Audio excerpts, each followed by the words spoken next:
Halo, assalamualaikum warahmatullahi wabarakatuh. Berjumpa lagi di channel Kurowashi Painting. Dan di kesempatan kali ini saya mendapatkan project untuk menggarap sebuah kaca Mika lagi dari kaca belakang mobil RB1 yang kemarin kita depan sudah kita upayakan semaksimal mungkin untuk menjadi glowing lagi, untuk menjadi hasil yang lebih baru lagi. Dan kini customer juga meminta untuk bagian belakang dengan warna disemuk tipis warna hitam. Jadi langkah pertama di sini seperti biasa kita amplas menggunakan grid ukuran 80 Mas Bro.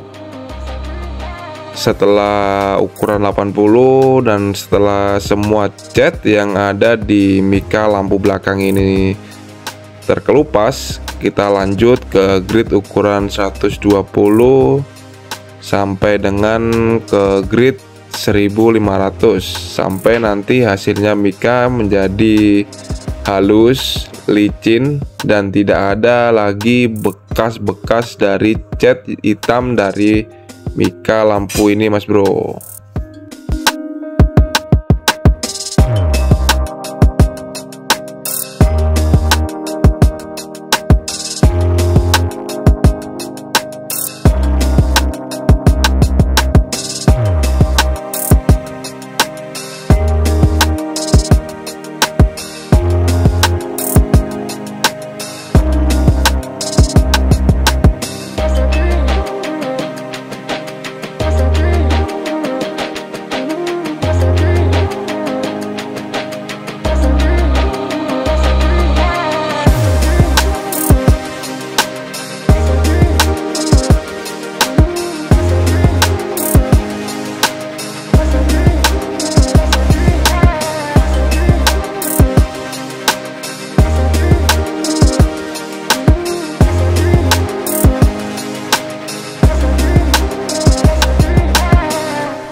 Jadi di sini singkat cerita dan saya ingin membagikan pengalaman kenapa sih kalau mika lampu kita harus mengamplas sampai ke grid yang paling halus. Karena gini ya Mas Bro, karena kita di media kaca ini tanpa kita pemberian epoksi, tanpa pemberian perekat lah hitungannya. Jadi di sini kita diwajibkan untuk benar-benar menghaluskan bagian mika agar nanti saat kita melakukan pengecetan langsung menggunakan warna tanpa kita lapisi dengan epoksi nanti tidak terkelupas.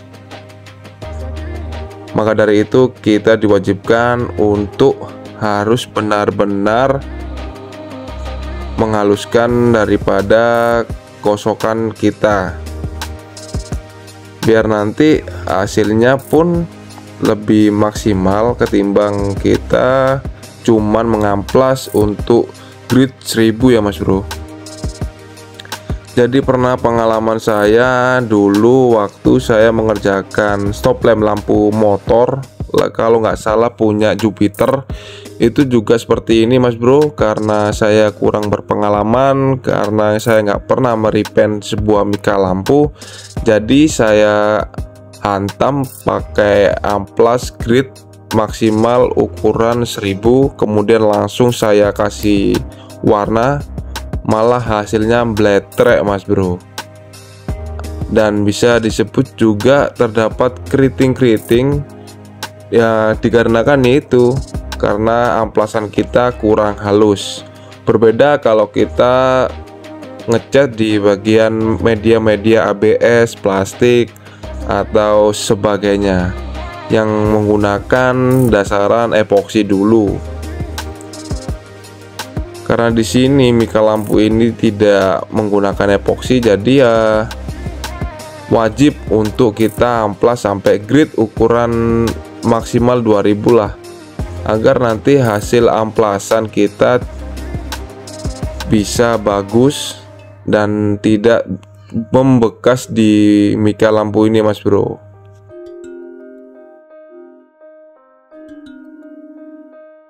Jadi seperti ini hasilnya mas bro, setelah saya tadi melakukan pengamplasan dari mulai grid 80, 120, 240 sampai bertahap hingga ke ukuran 2000. Hasilnya seperti itu, dan kini saya mau memberikan cairan degreaser agar nanti tidak ada kotoran atau debu yang menempel, daripada nanti saat kita melakukan pemberian warna hasilnya malah keriting atau ada kotoran yang menempel, kan nggak afdol mas bro. Malah kita mengulangi lagi untuk mengamplas, jadi nggak efisien.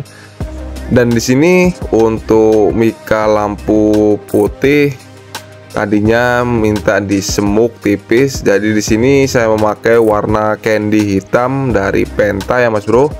Saya semprotkan 2,5 lapis tipis-tipis saja mas bro, dengan jarak semprot 20 cm-an lah, dengan jeda saya beri 15 menit karena saya tidak berani menghantam langsung tebal karena takut nanti ada kendala keriting atau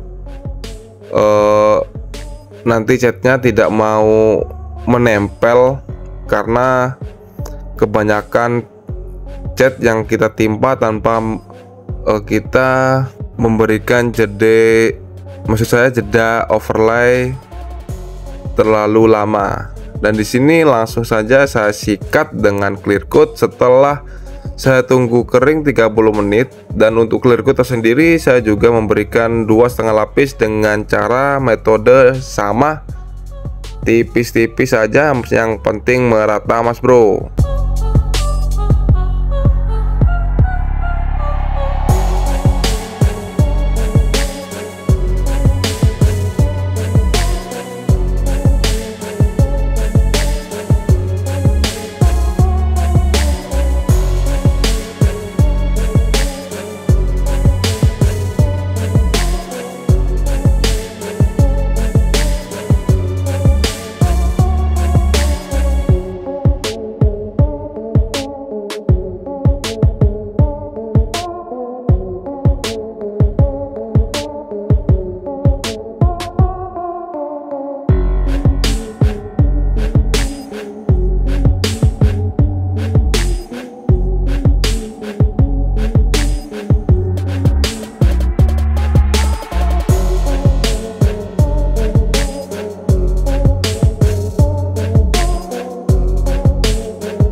Dan hasilnya seperti ini mas bro, bisa dilihat sendiri dan silakan memberikan penilaiannya bagaimana hasilnya setelah saya melakukan perbaikan dengan cara saya sendiri. Jadi cukup sekian dulu video dari saya, semoga bermanfaat. Tetap jaga kesehatan, berpikiran positif, dan sayangi keluarga. Sampai jumpa di video saya selanjutnya. Terima kasih.